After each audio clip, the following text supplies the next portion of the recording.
സംസ്ഥാന സ്കൂൾ കലോത്സവത്തിനോടനുബന്ധിച്ചുള്ള സ്വർണ്ണക്കപ്പ് ഘോഷയാത്ര ഇന്ന് തിരുവനന്തപുരത്തെത്തും. തട്ടത്തുമലയിലാണ് ആദ്യ സ്വീകരണം.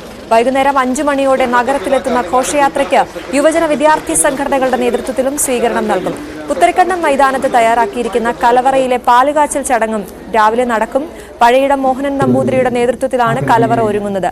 നാളെയാണ് 63ാമത് സംസ്ഥാന സ്കൂൾ കലോത്സവത്തിന് തിരിതെളിയുന്നത്. കലോത്സവത്തിനോടനുബന്ധിച്ച് ആഘോഷമായി കലവറ നിറയ്ക്കൽ. തിരുവനന്തപുരം ജില്ലയിലെ വിവിധ സ്കൂളുകളിൽ നിന്നും വിദ്യാർത്ഥികളുടെയും രക്ഷിതാക്കളുടെയും സഹായത്തോടെയാണ് കലവറ നിറയ്ക്കലിനോടനുബന്ധിച്ച് ഭക്ഷ്യവസ്തുക്കൾ ശേഖരിച്ചത്. പുത്തരിക്കണ്ടം മൈതാനത്ത് ഒരു നേരം 20,000 പേർക്ക് എന്ന നിലയിലാണ് ഭക്ഷണം ഒരുക്കുന്നത്. ഡാൻ കുര്യൻ തയ്യാറാക്കിയ റിപ്പോർട്ട് കാണാം. സംസ്ഥാന സ്കൂൾ കലോത്സവത്തോടനുബന്ധിച്ചുള്ള കലവറ നിറയ്ക്കലാണ് പുത്തരിക്കണ്ടം മൈതാനത്ത് പുരോഗമിച്ചുകൊണ്ടിരിക്കുന്നത്. വിദ്യാഭ്യാസ മന്ത്രിയും ഭക്ഷ്യമന്ത്രിയും ഉൾപ്പെടെയുള്ള മന്ത്രിമാർ, ഫുഡ് കമ്മിറ്റിയുടെ ചുമതലയുള്ള കടകംപള്ളി സുരേന്ദ്രൻ MLA, മേയർ ആര്യ രാജേന്ദ്രൻ ഉൾപ്പെടെയുള്ള ജനപ്രതിനിധികളെല്ലാം ഇവിടെയുണ്ട്. ഏതാണ്ട് 20,000 പേർക്ക് ഒരു ദിവസം ഒരു നേരം ഭക്ഷണം കൊടുക്കേണ്ട തരത്തിലാണ് ഇതുമായി ബന്ധപ്പെട്ട ക്രമീകരണങ്ങൾ ഒരുക്കിക്കൊണ്ടിരിക്കുന്നത്. അതുകൊണ്ട് തന്നെ വലിയ പ്രതീക്ഷയോടെയാണ് വലിയ തരത്തിൽ ജനകീയ പങ്കാളിത്തം ഉറപ്പുവരുത്തിക്കൊണ്ടാണ് ഈ കലവറ നിറയ്ക്കൽ പുരോഗമിക്കുന്നതും. ഈ ഫുഡ് കമ്മിറ്റിയുടെ ചുമതലയുള്ള കടകംപള്ളി സുരേന്ദ്രൻ അദ്ദേഹം നമ്മളോടൊപ്പം ചേരുകയാണ്. എങ്ങനെയാണ് ഇപ്പോൾ അവസാനമായിട്ട് ഒരുക്കങ്ങൾ? ഈ ഭക്ഷ്യവസ്തുക്കൾ ശേഖരിക്കുക എന്നുള്ളതാണ് ഇന്നത്തെ ദിവസത്തെ പ്രധാനപ്പെട്ട ചുമതലയായിരുന്നത്. രക്ഷിതാക്കളും വിദ്യാർത്ഥികളും നന്നായിട്ട് സഹകരിച്ചിട്ടുണ്ട്. 12 BRCകളിൽ നിന്നായിട്ട് ലക്ഷക്കണക്കിന് രൂപ വില വരുന്ന ഭക്ഷ്യവസ്തുക്കൾ എല്ലാം നല്ല സാധനങ്ങളാണ്. എല്ലാ ജില്ലകളിൽ നിന്ന് ലഭിക്കുന്നുണ്ടോ? നോ. തിരുവനന്തപുരം 12 BRCകളുണ്ട്. അവിടെ നിന്നാണ് ഈ ഭക്ഷ്യവസ്തുക്കൾ കളക്ട് ചെയ്ത് വന്നിട്ട് സ്കൂളുകളിൽ നിന്ന് അവിടെ കളക്ട് ചെയ്ത് അവിടെ നിന്ന് ഇവിടെ വന്നിരിക്കുകയാണ്. ഞങ്ങൾ പ്രതീക്ഷയ്ക്കും അപ്പുറമുള്ള ഒരു പിന്തുണ ഈ ഭക്ഷ്യവസ്തുക്കളുടെ ശേഖരണത്തിൽ ഉണ്ടായിട്ടുള്ളതാണ് കാണുന്നത്. ഒരു ദിവസം ഒരു നേരം എത്ര പേർക്ക് എന്നുള്ളതാണ് കണക്ക്? 20,000 പേര് വേണ്ടി വരും. 15,000 വരുന്ന സ്റ്റുഡൻസ് ഉണ്ട്. അവരുടെ കൂടെ വരുന്നതായിട്ട് രക്ഷിതാക്കളും അധ്യാപകരും വന്നാൽ അവർക്ക് ഭക്ഷണം കൊടുക്കും. അപ്പോൾ 20,000 പേർക്ക് ഒരു നേരം ഭക്ഷണം കൊടുക്കാനുള്ള ക്രമീകരണങ്ങൾ അതാണ് വേണ്ടത്. ഒരു സമയത്ത് എത്ര പേർക്ക് ഇരിക്കാൻ കഴിയും? അങ്ങനെ നമ്മുടെ അവിടെ ഒരു 3000-ഓളം വരുന്ന ആളുകൾക്ക് ഒരു സമയം ഇരിക്കാൻ കഴിയുന്ന തരത്തിലാണ് ക്രമീകരണം ഉണ്ടാക്കുന്നത്. അങ്ങനെയാണ് ഒരുക്കങ്ങൾ. എന്തായാലും ഇവിടുത്തെ കാഴ്ചകൾ കാണേണ്ടത് തന്നെയാണ്. കാരണം സമാനതകളില്ലാത്ത തരത്തിൽ ഉള്ള ഒരു ഒരുക്കങ്ങൾ തന്നെയാണ് ഇത്തവണത്തെ കലോത്സവത്തോടനുബന്ധിച്ച് ഈ പാചകപ്പുരയിൽ പുരോഗമിച്ചുകൊണ്ടിരിക്കുന്നത്.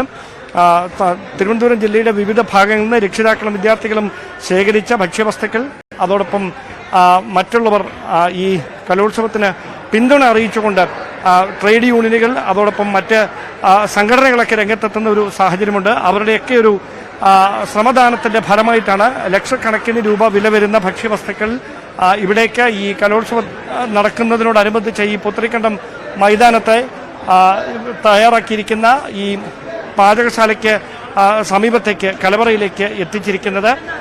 ഏതാണ്ട് 20,000 പേർക്ക് ഒരു നേരമെന്ന് പറയുമ്പോൾ ഒരു ദിവസം 3 നേരം ഇങ്ങനെ ഭക്ഷണം വിളമ്പോൾ ഏതാണ്ട് 60,000-ഓളം ആളുകൾക്ക് ഒരു ദിവസം രാവിലെയും ഉച്ചയ്ക്കും വൈകിട്ടുമായി ഭക്ഷണം നൽകേണ്ട തരത്തിലാണ് ഇതുമായി ബന്ധപ്പെട്ട ക്രമീകരണങ്ങൾ. അതുകൊണ്ട് തന്നെ വിപുലമായ ഒരുക്കങ്ങളാണ് പുരോഗമിച്ചുകൊണ്ടിരിക്കുന്നത്.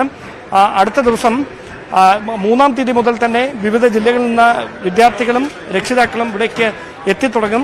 4-ാം തീയതിയാണ് ഉദ്ഘാടനം, ഈ കലോത്സവത്തിന്റെ ഔദ്യോഗിക ഉദ്ഘാടനം നടക്കുക. പക്ഷേ അന്ന് രാവിലെ മുതൽ തന്നെ പ്രഭാത ഭക്ഷണം കൊടുത്തുകൊണ്ടായിരിക്കും ഇവിടുത്തെ പാചകപ്പുരയിലെ ഈ ഭക്ഷണം നൽകുന്നതുമായി ബന്ധപ്പെട്ടിട്ടുള്ള നടപടികളൊക്കെ ആരംഭിക്കുക. എന്തായാലും വലിയ തരത്തിൽ ഒരു ജനകീയ പങ്കാളിത്തം ഉറപ്പുവരുത്തിക്കൊണ്ടാണ് ഇത്തവണ ഈ ഊട്ടുശാലയിൽ ഈ ഭക്ഷ്യവസ്തുക്കൾ ശേഖരിക്കുകയും അത് പാകം ചെയ്യുകയും ചെയ്യുന്നതടക്കമുള്ള നടപടികളിലേക്ക് കടക്കുന്നത്. വലിയ തരത്തിൽ ജനകീയ പങ്കാളിത്തം ഉറപ്പുവരുത്തിക്കൊണ്ടാണ്.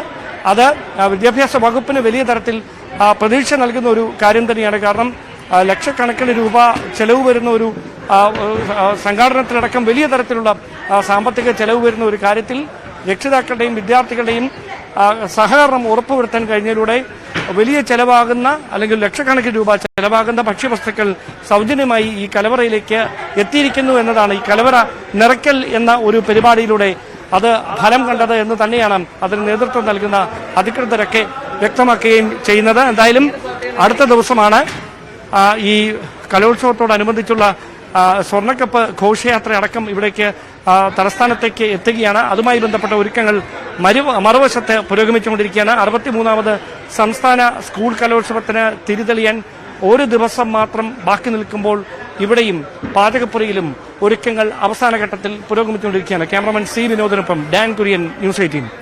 അങ്ങനെ അരങ്ങുണരുകയാണ്. അനന്തപുരി എല്ലാ രീതിയിലും തയ്യാറാണ് എന്നുള്ളതാണ് ഡാൻ കുര്യന്റെ റിപ്പോർട്ടിൽ നിന്നും മനസ്സിലായത്. എല്ലാ രീതിയിലുള്ള സംഘാടനവും മികച്ച രീതിയിൽ പുരോഗമിക്കുകയാണ്.